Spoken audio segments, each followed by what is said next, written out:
P D M کے ساتھ ہے، اور وہ خط لکھ کے متعلقہ حکام کو اور تھانوں کو یہ کہہ رہا ہے کہ فلاں فلاں فلانے فلانے جو موضع کے لوگ ہیں، ان کو فلانے برادری کے لوگ ہیں، ساتھ نام ان کے لکھے ہوئے ہیں، برادریاں لکھی ہوئی ہیں، موضع لکھا ہوا ہے کہ ان کو گرفتار نہ کیا جائے۔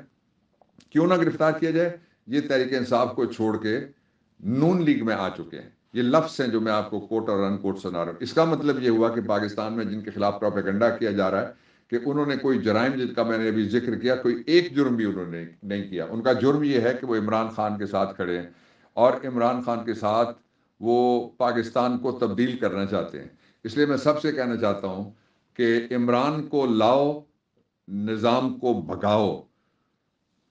عمران کو لاؤ، ظلم کے نظام کو بھگاؤ۔ عمران کو لاؤ، فیشزم کے نظام کو بھگاؤ۔ عمران کو لاؤ اور ظالموں کو۔ پہلو تھا میں نے جو آپ کے سامنے رکھا۔ اب میں دوسرا پہلو جو میں نے پاکستان میں زلزلے، ان میں سے سب سے بڑے زلزلے کی طرف، جو کسی ٹیکٹونک پلیٹ کی طرف سے نہیں اور ٹیکٹونک پلیٹ کی حرکت کی وجہ سے نہیں، بلکہ جو اکنامک پلیٹس ہیں پاکستان کی، ان کے اندر جو بھونچال آیا اس کے نتیجے میں ہوا ہے، وہ پاکستان کی یوتھ ہے جو تقریباً اس وقت، پہلے کہتے تھے 63، پھر 65 ہوا چند سال پہلے، اب میرے خیال میں وہ 70% کے قریب وہ پاپولیشن پاکستان کے اندر موجود ہے۔ اس کے دو طبقات پیدا ہو گئے۔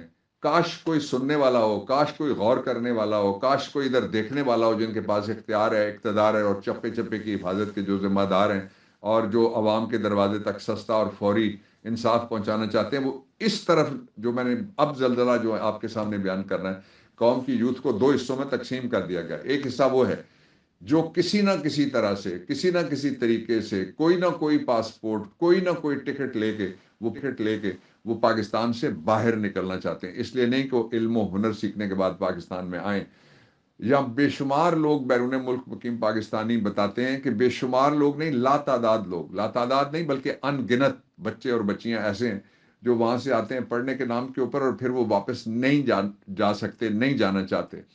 کیوں نہیں جا سکتے؟ ظلم کے نظام کی وجہ سے۔ کیوں نہیں جانا چاہتے؟ معاشی ناانصافی کی وجہ سے۔ اور پھر ہوتا کیا ہے؟ ہوتا یہ ہے کہ جو باقی بچے جو ایئر ٹکٹ بھی خرید نہیں سکتے اور جو افورڈ نہیں کر سکتے، ایک تو یہ طبقہ ہو گیا، اس کو برین ڈرین کہتے ہیں، ساری دنیا اس کو برین ڈرین کہتی ہے۔ برین ڈرین دنیا کا سب سے بڑا معاشی نقصان کسی سماج کے لیے، ملک کے لیے اور سوسائٹی کے لیے اگر کوئی ہو سکتا ہے تو برین ڈرین کا ہو سکتا ہے۔ دوسرا جو طبقہ پاکستان میں جو ٹکٹ نہیں خرید سکتا، وہ ایک آسان شکار ہے ان لوگوں کا جو پاکستان کے اندر وحشت گری مختلف علاقوں میں ہوتی رہتی ہے۔ ہیو ناٹس ہیں، ان کے پاس کوئی ان کا سٹیک ہی نہیں ہے، ان کے پاس کچھ بھی نہیں ہے، وہ سلیپروں والے ہیں، وہ ایک ایک شلوار قمیض والے ہیں، انہوں نے کبھی ناشتہ نہیں کیا، وہ رات کی سوکھی روٹی کو صبح آگ جلا کے گرم کرنے کے بھی قابل نہیں رہے، گیس اتنی مہنگی ہو گئی ہے۔ وہ 2 وقت سالن نہیں ان کی مائیں پکا سکتی، ان کے گھروں کے چولہے ٹھنڈے ہو گئے۔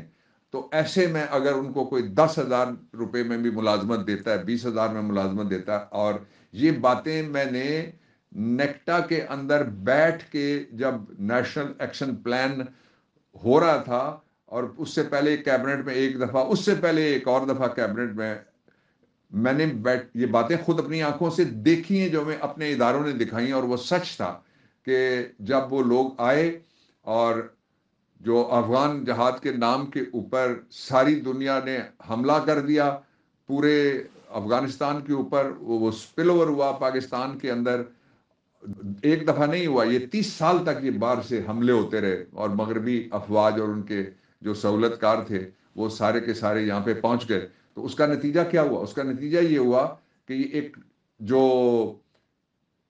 ٹریڈ بن گیا، باقاعدہ خوف، ٹیکنالوجی تھی، پاکستان میں پہنچا تو وہ ٹریڈ بن گیا۔ یہ ٹریڈ اگر ریاستی اداروں میں بیٹھے ہوئے کچھ لوگ یا کچھ ریاستی ادارے اور خاص طور پہ پولیس اس کو فیئر کی ٹیکنالوجی کو اگر اپنا ٹریڈ مارک بنائے گی تو سمجھیں کہ ملک خطرے میں ہے، ملک کا مستقبل خطرے میں ہے۔ اور نکلنے کا ایک آسان راستہ ہے، بہت سیدھا راستہ ہے، اس راستے پہ چلو، بسم اللہ کرو۔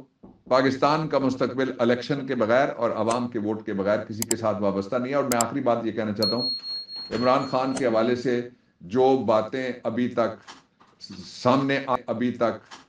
سامنے آ چکی ہیں، ان باتوں کی روشنی میں مجھے یہ کہتے ہوئے کوئی باک نہیں ہے، کوئی آر نہیں ہے، اس لیے کہ یہ کوئی نعرہ نہیں ہے، یہ میں بالکل سیدھی بات آپ کو بتاتا ہوں کہ وہ آ رہا ہے اور اس کو کوئی نہیں روک سکتا۔